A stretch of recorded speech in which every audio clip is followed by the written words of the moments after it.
ਟੀਟੂ ਇੱਕ ਗੀਤ ਮੈਂ ਤੈਨੂੰ ਸੁਣ ਲੱਗਾ ਇਸ ਆਪਣੀ ਜ਼ਿੰਦਗੀ ਜੋੜਨ ਦੀ ਕਿਤਾਬ ਦੇ ਵਿੱਚੋਂ ਇਹ ਪਹਿਲਾ ਗੀਤ ਹੈ। ਔਰ ਗੀਤ ਤੋਂ ਪਹਿਲਾਂ ਮੈਂ ਨਾ ਦੋ ਚਾਰ ਲਾਈਨਾਂ ਬੋਲਣੀਆਂ ਚਾਹੁੰਦਾ ਵੀ ਕਿੰਨਾ ਮਿੱਠਾ ਮਿੱਠਾ ਸੀ ਉਹ ਪਲਾਂ ਦਾ ਪਿਆਰ। ਵਾਹ। ਕਿੰਨਾ ਮਿੱਠਾ ਮਿੱਠਾ ਸੀ ਉਹ ਪਲਾਂ ਦਾ ਪਿਆਰ, ਨੈਣਾ ਨਾਲ ਨੈਣ ਮਿਲੇ ਹੋਏ ਸਨ ਚਾਰ। ਹਾਸਾ ਜਦੋਂ ਹੱਸਿਆਂ ਦਾ ਆਇਆ ਸੀ ਜਵਾਬ, ਦਿਲ ਨਸ਼ਾਏ ਪੀ ਕੇ ਪਿਆਰ ਦੀ ਸ਼ਰਾਬ। ਵਾਹ। ਤਾਜ਼ੀਆਂ ਮੰਗਾਂ ਸੀ ਪ੍ਰੀਤ ਮੁਟਿਆਰ, ਦਿਲ ਨੇ ਪੁਕਾਰਿਆ ਸੀ ਪਿਆਰ ਪਿਆਰ ਪਿਆਰ। ਔਰ ਹੁਣ ਇੱਕ ਗੀਤ ਤੋਂ ਸੁਣਾ ਜ਼ਿੰਦਗੀ ਜੋੜਨ ਦੀ ਆਪਣੀ ਪੁਸਤਕ ਹੈ, ਉਹਦੇ ਵਿੱਚੋਂ ਇੱਕ ਪਹਿਲਾ ਗੀਤ ਹੈ। ਕਹਿੰਦਾ ਗੁੱਡੀਆਂ ਪਟੋਲਿਆਂ ਦੀ ਬੀਤ ਗਈ ਰੁੱਤ, ਅਸੀਂ ਦਿਨਾਂ ਵਿੱਚ ਹੋ ਗਈਆਂ ਜਵਾਨ। ਗੁੱਡੀਆਂ ਪਟੋਲਿਆਂ ਦੀ ਬੀਤ ਗਈ ਰੁੱਤ, ਅਸੀਂ ਦਿਨਾਂ ਵਿੱਚ ਹੋ ਗਈਆਂ ਜਵਾਨ। ਜ਼ਿੰਦਗੀ ਜੋੜਨ ਦੀ ਚੱਲ ਲਈਏ ਮੋਜਾਂ ਮਾਣ। ਵਾਹ। ਕਹਿੰਦਾ ਸਾਉਣ ਦਾ ਮਹੀਨਾ, ਸ਼ਬਦ ਵੇਖੀ ਆਪਣੇ ਨੂੰ ਲਿਖਿਆ।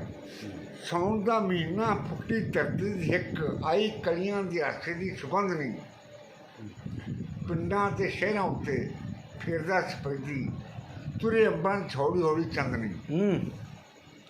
ਖੁਸ਼ੀ 'ਚ ਉਡੀਕਦੇ ਨੇ ਤਾਰਿਆਂ 'ਚ ਆਉਣ ਵਾਲਾ, ਸਰਗੀ ਦਾ ਤਾਰਾ ਮਹਿਮਾਨ। ਇਹ ਜ਼ਿੰਦਗੀ ਜੋੜਨ ਦੀ ਚੱਲ ਲਈਏ ਮੋਜਾਂ ਮਾਣ। ਵਾਹ। ਔਰ ਤੇਰੇ ਅੱਜ ਮੁਖੜੇ ਨੂੰ ਚੰਨ ਦੀਆਂ ਰੇਸ਼ਮਾਂ ਨੇ ਖੁਸ਼ੀ ਨਾਲ ਦਿੱਤਾ ਸ਼ਿੰਗਾਰ ਨੇ। ਤੇਰੇ ਅੱਜ ਮੁਖੜੇ ਨੂੰ ਚੰਨ ਦੀਆਂ ਰੇਸ਼ਮਾਂ ਨੇ ਖੁਸ਼ੀ ਨਾਲ ਦਿੱਤਾ ਸ਼ਿੰਗਾਰ ਨਹੀਂ। ਰੰਗੀਆਂ ਫਿਜ਼ਾਵਾਂ ਵਿੱਚ ਤੇਰੀਆਂ ਦਾਵਾਂ, ਸੁੱਤੇ ਦਿਨਾਂ 'ਚ ਜਗਾਉਂਦੀਆਂ ਪਿਆਰ ਨੇ। ਵਾਹ। ਔਰ ਚੱਲਣੀ ਜਵਾਨੀਆਂ ਨੂੰ ਪਿਆਰਾਂ ਵਾਲੀ ਜਾਗ ਲਾਈਏ, ਚੱਲਣੀ ਜਵਾਨੀਆਂ ਨੂੰ ਪਿਆਰਾਂ ਵਾਲੀ ਜਾਗ ਲਾਈਏ। ਮੁੱਦਤਾਂ ਨਾ ਰਹਿਣੀ ਸਾਡੀ ਸ਼ਾਨ, ਇਹ ਜ਼ਿੰਦਗੀ ਰੋਲ ਨੂੰ ਚੱਲ ਲਈਏ ਮੋਜਾਂ ਮਾਣ। ਅੱਛਾ ਵੀ ਮਨਮੋਹਣਾ ਰੂਪ ਜਰਾ ਸਾਂਭ ਸੰਭ ਰੱਖ, ਮਨਮੋਹਣਾ ਰੂਪ ਜਰਾ ਸਾਂਭ ਸੰਭ ਰੱਖ। ਮਤਾਂ ਲੱਗ ਜਾ ਕਿਸੇ ਦੀ ਨਜ਼ਰ ਨਾ, ਕਿੱਥੇ ਆਪਾਂ ਰੱਖੀ ਨਹੀਂ ਐਸੀ ਸੁਗੰਧ ਵਾਲਾ। ਪਿਆਰ ਹੋਵੇ ਜਗ ਤੇ ਨਸ਼ਰ ਨਾ, ਰਮਾ ਰਮੀ ਤੁਰੀ ਜਾਵੇ ਰਾਤੜੀ ਦਾ ਵੇਗ। ਰਮਾ ਰਮੀ ਤੁਰੀ ਜਾਵੇ ਰਾਤੜੀ ਦਾ ਵੇਗ, ਨਿੱਘ ਮਾਣ ਲਈ ਆਪਾਂ ਦੋਵੇਂ ਹਾਣ। ਇਹ ਜ਼ਿੰਦਗੀ ਰੋਲ ਦੀ ਚੱਲ ਲਈਏ ਮੋਜਾਂ ਮਾਣ। ਔਰ ਆਖਰੀ ਬੰਦਾ ਹੈ ਫਿਰ ਦਾ, ਸਮੇਂ ਦੇ ਨਜ਼ਾਰਿਆਂ ਨੇ ਲਈ ਅੰਗੜਾਈ ਜਦੋਂ, ਹਾਰੀਆਂ ਮੁਹੱਬਤਾਂ ਤੋਂ ਸੰਗਾਂ ਨਹੀਂ। ਜੇ ਆਪਾਂ ਸੰਗ ਜਾਂਦੇ ਹਾਂ ਉਹ ਸੰਗ ਤੋਂ ਟੁੱਟ ਜਾਂਦੀ ਹੈ। ਸਮੇਂ ਦੇ ਨਜ਼ਾਰੇ ਨੇ ਲਈ ਅੰਗੜਾਈ ਜਦੋਂ, ਹਾਰੀਆਂ ਮੁਹੱਬਤਾਂ ਤੋਂ ਸੰਗਾਂ ਨਹੀਂ। ਡਰਦਿਆਂ ਸੱਧਰਾ ਕਿ ਪੈ ਜਾਣਾ ਦਫੇੜ ਸਾਡਾ, ਰੋਂਦੀਆਂ ਨਾ ਫਿਰ ਨਾ ਮੰਗਾ ਨਹੀਂ।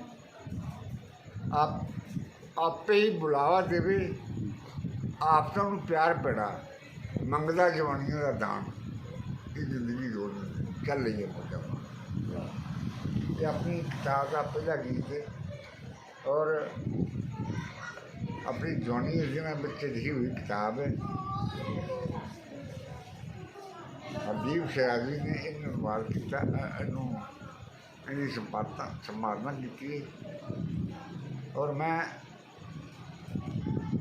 ਸਿਫਾਰਿਸ਼ ਕਰਦਾ ਤੁਹਾਡੇ ਅੱਗੇ ਵੀ ਇਸ ਕਿਤਾਬ ਨੂੰ ਪੜ੍ਹੋ। ਆਪਣਾ ਟੀਟੂ ਜੀ ਮੇਰੇ ਅੱਗੇ ਤੁਹਾਡੇ ਅੱਗੇ ਸਿਫਾਰਿਸ਼ ਵੀ ਇਸ ਕਿਤਾਬ ਨੂੰ ਪੜ੍ਹੋ ਜ਼ਰੂਰ, ਔਰ ਲੋਕਾਂ ਨੂੰ ਪੜ੍ਹਾਓ। ਇਸ ਕਿਤਾਬ ਵਿੱਚ ਹਰ ਤਰ੍ਹਾਂ ਤੁਹਾਨੂੰ ਗੀਤ ਮਿਲੂਗਾ, ਧਾਰਮਿਕ, ਦੇਸ਼ ਪਿਆਰ ਦਾ, ਰੋਮਾਂਟਿਕ, ਹਰ ਤਰ੍ਹਾਂ ਦਾ ਗੀਤ ਮਿਲੂਗਾ। ਕਿਆ ਬਸ ਇੰਨੀਆਂ ਗੱਲਾਂ ਨਾਲ ਮੈਂ ਆਪਦੀ ਗੱਲ ਸਮਾਪਤ ਕਰਦਾ। ਬਾਕੀ